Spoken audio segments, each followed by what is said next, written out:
ये उस वक्त की बात है जब नए पोप के ऐलान के लिए गलत रंग का धुआं निकल गया था। 1958 के पोप के इंतखाब के दौरान वसीय पैमाने पर अफरा तफरी फैल गई थी।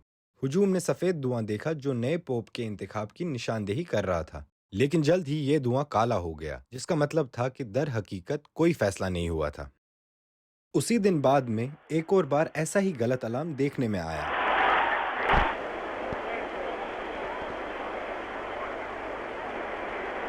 असली सफेद धुआं 2 दिन बाद निकला जब कॉन्क्लेव ने पोप जॉन 23वें का इंतखाब किया।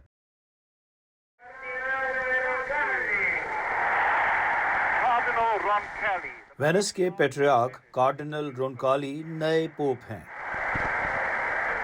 और अब नए पोप पहली बार अपने लोगों को सलाम करने और शहर और दुनिया को अपनी ब्लेसिंग्स देने के लिए गैलरी पर तशरीफ ला रहे हैं। Pope John 23वें।